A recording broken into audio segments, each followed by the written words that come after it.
Okay, hi. So, once again, just a very, very quick brain dump. This is personal experience only. Um, don't claim to know pretty much all there is to know about, product-led growth or payment capture or payment methods and all of that stuff. But just trying to give you a brain dump of the limited data set that I have when it comes to payment capture. So the topic is essentially when when to ask your prospective customers to give you their payment details. Um, there are different opportunities. What I have here is a standard cookie cutter SaaS product. I've set it up with an onboarding wizard and a small landing page. So all of your prospects, your leads, will come through this website, this landing page, through an onboarding wizard to your SaaS product. Doesn't necessarily mean like this is how every SaaS product would be set up. It's just something that's a little indicative and a little broad in nature. So you've got I've got supporting like sales team that's going out there and doing sales. You've got marketing and sales collateral. You've got your landing page. You've got your onboarding wizard. You have an onboarding team that can supplement the onboarding wizard, and then you have your SaaS product. And once your prospects or your bona fide users are inside your product, that's when your product support team comes in to help. So when you look at this diagram, it's just a skeleton of what could look like. There are multiple opportunities where we could ask a prospect to give us their credit card details, effectively converting them to a paying customer. Whether it's done at the end of a free trial period, whether we're not essentially going to talk about whether it's free trial versus freemium or whatnot. Basically, what's the point in time where it seems most right for a customer to divulge their credit card information? So a few points. One is at the start of the onboarding wizard. Another good opportunity would be just as they're done with the onboarding wizard. And the third and the more obvious point of payment capture when it comes to PLG would be within your SaaS product. And we can look at some talking points across these three options just in a sec. So if you were to do payment capture at the start of your onboarding wizard, I think the biggest advantage there is that you filter for serious buyers. So if there are bad actors, you sift them out. There's less load on your product and your onboarding staff, because you're not entertaining unserious prospects.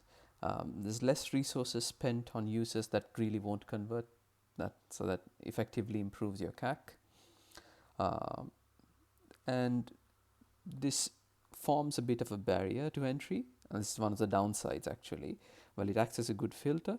The negative is that it's also a barrier for new to domain users who will not essentially be willing to make that payment, like to divulge their payment details upfront to a product that, or especially into a domain that they have little to no experience about. And users are more psychologically engaged. That's another point that we have to bear in mind if they've paid for a particular product upfront. Uh, if they've paid for a product upfront. So they'll most likely be more invested when it comes to onboarding. Yeah, so they paid upfront, they'll take their onboarding a little bit more seriously, and it's within the onboarding visit where you do some of your crucial setup steps. I mean, you can do it within the product as well, but yeah, it's a good opportunity to do that within the onboarding visit as well. And point three would be this, like asking for, like doing payment capture upfront is most suited for a larger scale, like enterprise grade business to business SaaS products, or anything that's very domain specific, or if you have niche customers that really know what they want. So, and a counter side to that is obviously for them to know what they want, the person who's willing to divulge their payment details upfront in your funnel, they've got to trust the product for them to pay upfront. So that means your landing page, your marketing collateral they've got to do a lot of heavy lifting to build that trust. You've got to have a lot of social proof, things like testimonials, case studies within your website that's going to entice your lead to divulging their payment details early within the journey. And it can be quite sales heavy because once again, you are trying to get customers here, and this is a significant friction point, and we are introducing the customer to this point of friction very early into their journey. So there's a lot of, it's a bit sales heavy. They'll need to do like rounds of personalized demos. They'll have to have the assurance of ongoing and extensive support. So you're essentially pre-qualifying all of your leads as they enter your onboarding wizard. And yeah, so like I said, early friction in your journey can cause abandonment at that paywall, so the initial paywall itself. So some other tactics that SaaS products could use would be coming up with discounts and promos, once again, to make that payment step exciting for the prospect, tiered pricing, and then in a worst case scenario, money back guarantees. So this is essentially all to do with preventing your pricing objections. That's essentially a quick spiel about payment capture at the start of your onboarding wizard. Now going into payment capture at the end of your onboarding wizard. So here, the good thing is you have your lead that has traversed the onboarding wizard, and through the onboarding wizard, they'll get a glimpse of what your SaaS product would be. And they'll get to do a few key actions, almost setup-esque actions, ahead of them being asked to divulge their payment details. So once again, better user engagement. Leads can engage with the product through the onboarding wizard. It gives them a sense of investment. It creates a lot more stickiness because throughout the onboarding wizard, they would have invested effort to inputting their details, performing some of the setup tasks, doing like some of the key activities. So they have a more likelihood of paying. So it's a bit of a sunk cost fallacy that's at play there. They've gone through the wizard, they've invested in it. So look, they'll want to see that through, and they'll use that momentum to go through that payment gateway, almost like alleviating some of that friction to get into your SaaS product. So yeah, so it gives you a glimpse of your product. It shows you the perceived value. You can also, almost give them a glimpse of the aha moment that they are going to do, that the biggest thing that's going to, solve the biggest pain point within the product. And once again, by having this bit of engagement, they'll be a little bit more confident about the value that the product is providing, reaching when they as they reach the payment capture page. And yeah, so it, like I said, it reduces friction by asking at the end of the wizard versus upfront. So compared to the previous method, asking upfront, it's a fairly little bit less friction. And then obviously now the corollary to all of this is that now you're very reliant on your onboarding. Previously, you were much more reliant on sales and pre-qualifying your leads up front. But now here, let me just move this down. Over here, you're relying very heavily on your onboarding. So I think it needs to be mentioned that your onboarding wizard should not be complex. It should not be cluttered. It should have a natural moment. It should be a logical flow. And throughout the onboarding wizard, you need to build that excitement and curiosity about that full product. So, and all of that is to prevent this prospective lead from dropping off even before the payment capture page. The good thing about the onboarding wizard is, like, while we rely on it, yes, you're shifting the weight, the load from your sales to an onboarding wizard. Not necessarily an onboarding team. It's essentially how you're geared. If you want to be, complete self-serve activation, you don't have to rely heavily on an onboarding team. But the onus moves a little bit from sales and into your onboarding team. But once again, as you're heavily relying on onboarding, the good thing is you're capturing a lot of details about your prospect throughout this onboarding wizard, which means that save and return options are also available for you. So even if they were to fall off, you can re-engage it at a later point in time.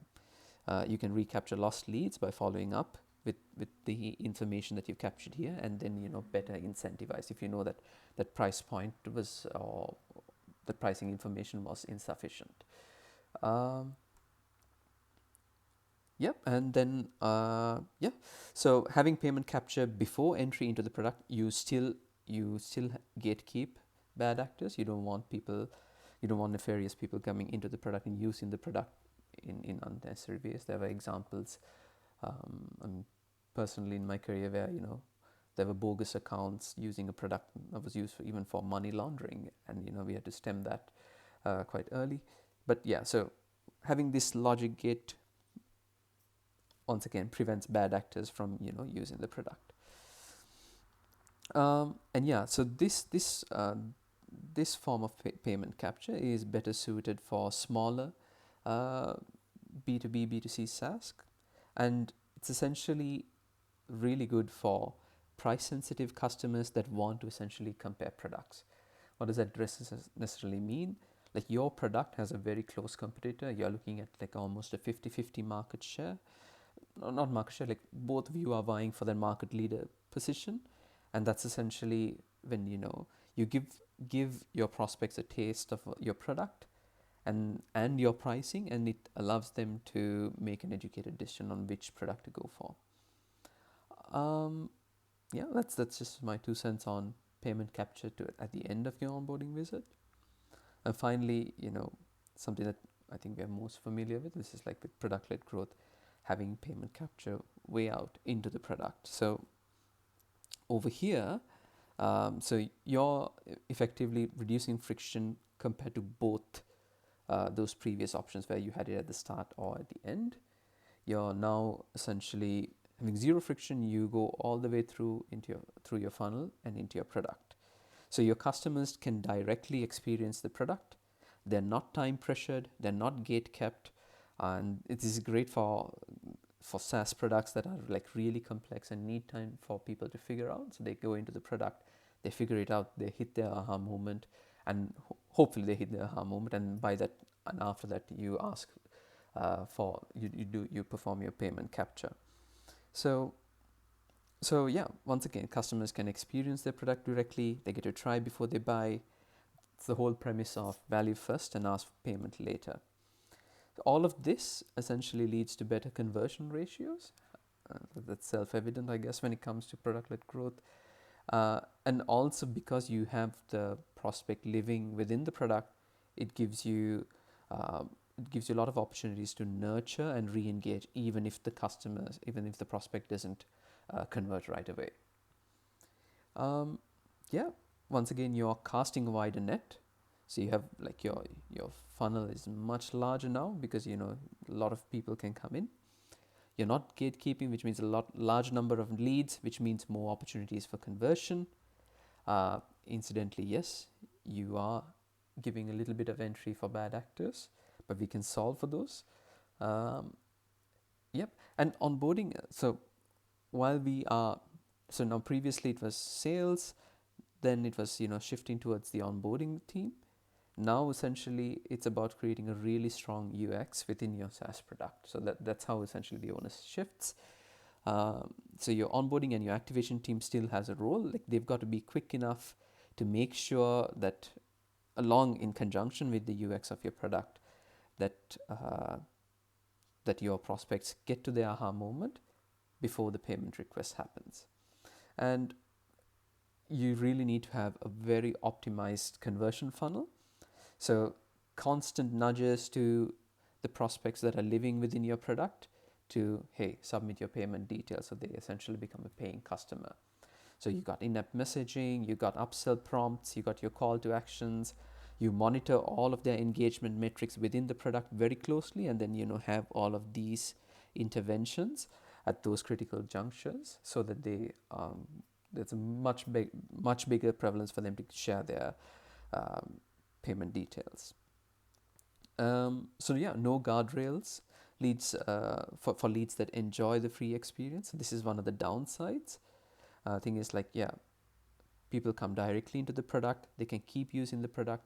So depending on whether you use a freemium model. A freemium model is essentially where you've got a feature set that is free to use in perpetuity, and you've got to upsell and pay money to get some of the premium features. That's the freemium method of pricing. Or you can have a free trial. Basically, you give all of the feature sets, and then, but that's time box. Let's say 3 months on 1 month as an example. In either of those, or it could be a hybrid of those models as well. In either of those models, you'll need to have guardrails to make sure that customers don't, I mean, it's not a nice word, freeload, but basically you've got feature limits, you've got tokens. You've seen it in ChatGPT. You run out of tokens, you've got to buy more tokens. So it's a freemium product, but you essentially want to become a paying customer. You get to experience the full gamut that the product has to offer, but then at some point in time you've got to pay. You can have fraud detection against multiple accounts. So if you're signing up with multiple email accounts, like IP cover, just to make sure that it's not the same person using refreshed versions of the product. And then essentially to nudge long-term freemium users with limited time offers and discounts, and then like have very strong feature gating, just so that they are nudged into becoming a paying convert. That's a very quick summary of my understanding of payment capture and like the pros and cons, and essentially like key talking points when it comes to payment capture within your product, at the end of your onboarding wizard and at the start of your onboarding wizard. Hope that was useful.